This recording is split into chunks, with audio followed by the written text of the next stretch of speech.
কেন ডাব্লিউডাব্লিউই একসাথে এতজন সুপারস্টারকে রিলিজ করে দিল?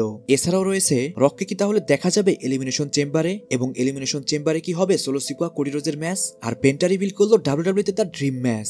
সো গাইস, আজকের ভিডিও অনেক ইন্টারেস্টিং হতে চলেছে। অবশ্যই রেসলিং সম্পর্কে নিউজ এবং আপডেট জানার জন্য চ্যানেলটিকে সাবস্ক্রাইব করবেন। ফার্স্টেই কথা বলবো, ডাব্লিউডাব্লিউ কিন্তু একসাথে অনেকজন সুপারস্টারকে রিলিজ করে দিয়েছে। এর মধ্যে রয়েছে এওপি ফ্র্যাকশনের মেম্বাররা, যার মধ্যে কিনা ইন্ডিয়ান একজন একেম নামের সুপারস্টারও ছিল।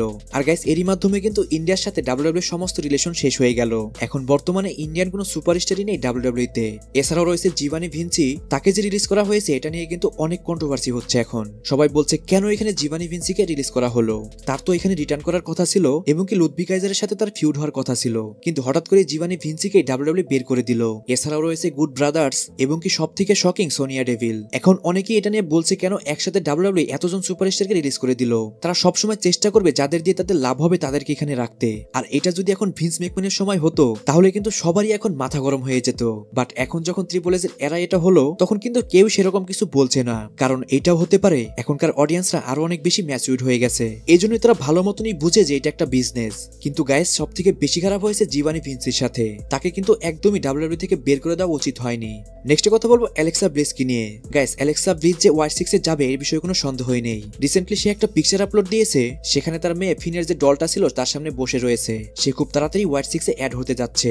নেক্সটে কথা বলবো পেন্টাকে নিয়ে। গাইস, পেন্টা কিন্তু রিসেন্টলি রিভিল করেছে তার ডাব্লিউডাব্লিউতে বেশ কিছু ড্রিম ম্যাচ। এর মধ্যে রয়েছে John Cena, CM Punk, Cody Rhodes, Seth Rollins, Roman Reigns, Jacob Fatu, Bron Breakker, Finn Balor. এই ম্যাচগুলোর মধ্যে মনে হয় সবগুলো ম্যাচই হওয়ার সম্ভাবনা রয়েছে, কিন্তু জন সিনা, রোমান রেইন্স এর বিষয়টা আলাদা। একে তো জন সিনার কাছে সময় নেই বেশি, আর রোমান রেইন্স একদম প্রিমিয়াম হয়ে গেছে। সে কিন্তু বর্তমানে এখন কোনো মিড কার্ডে ম্যাচই ফাইট করবে না। আর যেমনটা শোনা যাচ্ছে পেন্টাকে কিন্তু মিড কার্ডে রাখা হবে, যেমনটা আমরা দেখতে পেয়েছিলাম ড্রপ জিংলারের সাথে। তাকেও কিন্তু ডাব্লিউডাব্লিউ সবটা সময় কিন্তু মিড কার্ডে রেখে দিয়েছিল।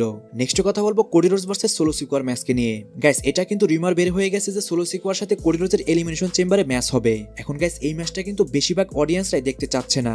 সবাই এখন কোডি রোডস ভার্সেস র্যান্ডি অর্টনের ম্যাচই দেখতে চাচ্ছে। কিন্তু গাইস, আপনাদের বলে রাখছি এটা হওয়ার সম্ভাবনা কিন্তু অনেক বেশি। এটার অনেক সম্ভাবনা রয়েছে এলিমিনেশন চেম্বারে তাদের মধ্যে একটা চ্যাম্পিয়নশিপ ম্যাচ হবে। কিন্তু যদিও এই ম্যাচটা হয় তাহলেও কিন্তু অনেক কিছুই হতে পারে সামনে। সব থেকে বড় বিষয় হলো জেকব ফাটু। জেকব ফাটুকে এখনো সোলো সিকোয়াকে একনলেজ করবে কিনা, এবং কি সে সোলো সিকোয়ার উপর ট্রান করে কিনা, এই সবকিছুই কিন্তু আগে দেখতে হবে। এই জন্য গাইস, আগামী স্ম্যাকডাউনটা কিন্তু অনেক স্পেশাল হবে। আর গাইস, আমি একটা কথা বলতে ভুলে গেছি, ডাব্লিউডাব্লিউ কেনই বা এতজন সুপারস্টারকে একসাথে রিলিজ করে দিল? এর সব থেকে বড় কারণ হচ্ছে ডাব্লিউডাব্লিউ কিন্তু বর্তমানে টিকিওর কাছে চলে গেছে, আর টিকিও চাচ্ছে না ডাব্লিউডাব্লিউতে কোনো বেশি খরচ করতে। আর এখন ডাব্লিউডাব্লিউ যে রোস্টারটি রয়েছে সেটা কিন্তু অনেক বড়। এই জন্যই তারা অপ্রয়োজনীয় সুপারস্টারকে এখান থেকে বের করে দিচ্ছে। যেহেতু টিকিওর কথাই আমি বললাম, এখন আসি shareholder final boss the রককে নিয়ে। রিসেন্টলি টিকিওর চেয়ারম্যান এরিয়াল অ্যামাউন্ট একটা পডকাস্টে গিয়েছিল, সেখানে সে বলেছে এবারের এলিমিনেশন চেম্বারে অনেক কিছুই হতে পারে। সে হয়তো ডাব্লিউডাব্লিউর বিষয়ে সেরকম ভাবে কোনো নাক গলায় না, কিন্তু সে সবকিছুরই খোঁজখবর রাখে। আর অনেকেই হয়তো জানে না, এরিয়াল অ্যামাউন্ট কিন্তু দ্য রকের একজন ফ্রেন্ড। এই জন্যই কিন্তু রকের ডাব্লিউডাব্লিউতে সব থেকে বেশি পাওয়ার রয়েছে, কারণ স্বয়ং যে টিকিওর চেয়ারম্যান সেই হলো রকের ফ্রেন্ড। এই জন্যই কিন্তু রিউমার উঠেছে এলিমিনেশন চেম্বারে কিন্তু এবার রকও থাকবে। আর এমনটাও শোনা যাচ্ছে সোলো সিকোয়া যে কোডি রোডসের উপর অ্যাটাক করেছে সেটা সে রকের কথাই করেছে। এখন গাইস, সামনে যেহেতু রেসলমেনিয়া, এই জন্যই ডাব্লিউডাব্লিউ কিছু বড় করতে হবে। সেখানে যদি রক না থাকে তাহলে কিন্তু রেসলমেনিয়ার ভাইবি কিন্তু আসবে না। এমনিতেই এইবারে যে রেসলমেনিয়া তাকে নিয়ে কিন্তু অনেক কন্ট্রোভার্সি হচ্ছে। একে তো রেসলমেনিয়ার টিকিটের দাম অনেক বেশি, অন্যদিকে সেখানে কোনো বড় ম্যাচ এখন পর্যন্ত অ্যানাউন্স করা হয়নি।